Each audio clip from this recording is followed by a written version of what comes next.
আরজিকর কাণ্ডের প্রতিবাদে মানববন্ধন দেখেছে রাজ্য। এবার তৃণমূলের তরফেও মানববন্ধনের কর্মসূচি গ্রহণ করা হয়েছে। তবে তা আরজিকর ইস্যুতে নয়, মমতা বন্দ্যোপাধ্যায়কে কৃতজ্ঞতা জানিয়ে তৃণমূলের এই মানববন্ধন কর্মসূচি। দুর্গাপুজোর আর কয়েকটা দিন বাকি, তার আগে এই বিরাট কর্মসূচির আয়োজন করা হয়েছে মহিলা তৃণমূলে। আগামী 30শে সেপ্টেম্বর হতে চলেছে এই মানববন্ধন কর্মসূচি।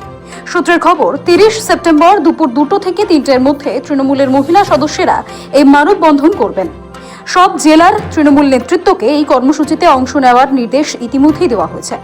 শনিবার তৃণমূল ভবনে দলের মহিলা সংগঠনের সভানেত্রী চন্দ্রিমা ভট্টাচার্যের নেতৃত্বে একটি বৈঠক হয়। বৈঠকে তিনি স্পষ্ট জানিয়েছেন, প্রত্যেক জেলায় 5 কিলোমিটার করে মানববন্ধন করতে হবে। পাহাড় থেকে সাগর পর্যন্ত মোট 145 কিলোমিটার মানববন্ধন করতে চায় শাসক দল। এই মিছিলের স্লোগান ঠিক হয়েছে, আমার হাত তোমার হাতে, আমরা সবাই দিদির সাথে। আরজিকর কাণ্ডের প্রতিবাদে যখন রাজ্যবাসী মুখর, তখন উৎসবে ফেরার ডাক দিয়েছেন মমতা বন্দ্যোপাধ্যায়। আমি অনুরোধ করব, পুজোতে ফিরে আসুন, উৎসবে ফিরে আসুন, আর সিবিআইকে বলবো তাড়াতাড়ি বিচারের ব্যবস্থা করুন। দুর্গাপুজো আমাদের সেরা উৎসব। এই উৎসবে যেন কোনো ভুল ভ্রান্তি, কুৎসা, অপপ্রচার, চক্রান্ত, ষড়যন্ত্র না হয়। তার এই মন্তব্য নিয়ে সমালোচনা হয়। তবে এই মুহূর্তে পরিস্থিতি কিছুটা বদলেছে, কারণ আন্দোলনকারী জুনিয়র ডাক্তাররা কর্মবিরতি স্বাস্থ্য ভবনের সামনে ধর্ণা ছেড়ে ফের কাজে যোগ দিয়েছেন।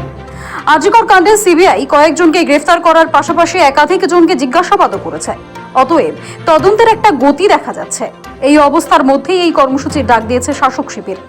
রাজনৈতিক বিশ্লেষকদের মতে, তৃণমূলের মহিলা নেতৃত্ব আসলে বোঝাতে চাইছে, মমতা বন্দ্যোপাধ্যায়ের আমলে রাজ্যের নারী শক্তির বিকাশ হয়েছে, মহিলাদের ক্ষমতায়ন হয়েছে।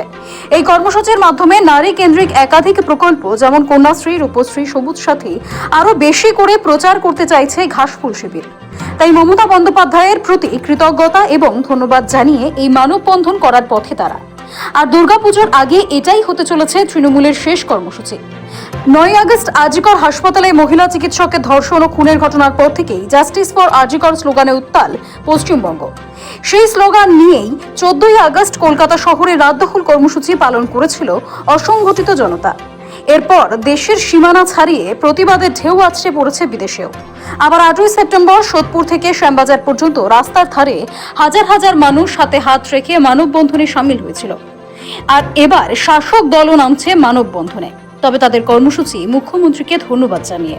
ব্যুরো রিপোর্ট, সময়, কলকাতা।